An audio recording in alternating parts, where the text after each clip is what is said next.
Hundreds of thousands of migrants cross the U.S. Mexico border every year. But for some, their arduous journey ends in a body bag. We've seen the deaths increasing in different areas that have never experienced this before, and that's alarming. Border communities have been inundated by the deaths, 895 in 2022 alone, according to the latest CBP figures. With room running out in morgues or funeral homes, some counties are now burying the unidentified in local cemeteries. Or in the case of Maverick County, storing them where they can. This refrigerated container holds the remains that are waiting to be identified. But just a few years ago, this mobile morgue held the county's overflow of bodies from the pandemic. Operation Identification, a forensic anthropology project run out of Texas State University, works to give the dead a name and, when possible, repatriate them to their home countries. The goal at the end of the day is to provide families with answers. I say answers and not closure because closure is a very personal thing. It means something different to everybody. You hold it like this. On this day, the group was in Eagle Pass, Texas, training county officials, local volunteers, and Texas State students on how to examine the bodies of 2 unidentified migrants, a skill Siegert says border communities are desperately short of. It's gotten to the point where there are just so many people dying and not enough forensic services in the region to really accommodate this level of mass disaster. It's a grim task that involves working with the corpses of those who might have died in extreme heat or drowning in the Rio Grande. The methodology is meticulous. No detail, scar, or personal item is left undocumented. After doing the initial analysis, taking measurements, looking for identifying characteristics like tattoos, Operation ID is now trying to get this man's fingerprints in hopes that he can be identified. For Zoe Becker, a Texas State computer science student, it's her first day in the field. Seeing them fully clothed and having to go through their pockets, it's definitely impacting me a lot more than I thought it would.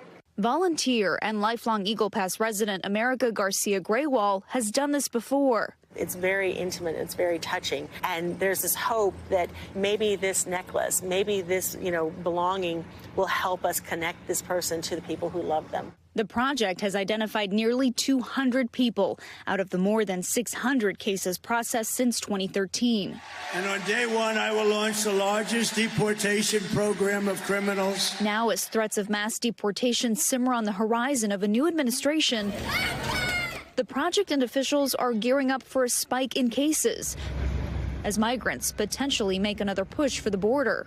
Just in seeing the numbers that have been presented in these last couple of days, the numbers have actually increased. If it would not have been for Operation ID, we would have been placed into a position to where we would have really been at a greater emergency than what we already are. This is Op ID case 1038. This individual was recovered in Terrell County. Back in a lab at Texas State, still unidentified remains are stripped down to just their skeleton, allowing the team to estimate important details like age and height. Personal items are photographed and put online for families who might be searching for a loved one. It's here where the reality of what the migrants may have endured overtakes the scientific process. When you're cleaning personal effects and you come across a handwritten note, photograph of family members, jewelry, things like that, something that brought comfort to them, that's what's really the most difficult part. Finally, everything is boxed up and placed into storage, waiting for that identification number to someday turn into a name.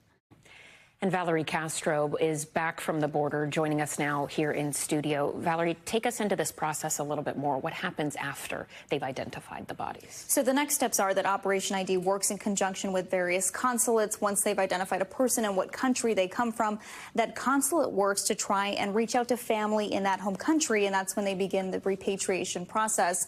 On the day that we were out in the field with Operation ID, they were examining the bodies of 2 men that had drowned. We've learned that they were able to identify those men, so now that will come the next steps, trying to find their families. It's important work, but it's also, I imagine, expensive work. What about the cost here, and how does that get paid for? Operation ID is funded by various grants from the Department of Justice, and then the counties along the border that need the help, that want Operation ID to come in and help them identify these remains, they can apply for funding through Operation Lone Star. That is the governor's program there that has sent state state troopers essentially down to the border to cover the border there. So funding can come from various sources. Operation ID has determined the exact cost of what their services are. They say it's about $13,000 to examine the remains of about 25 people. So a grim number when you put a price tag on it. And unfortunately, the number of dead found along the border, that number is likely undercounted. Valerie, thank you. Thanks for watching. Stay updated about breaking news and top stories on the NBC News app or follow us on social media.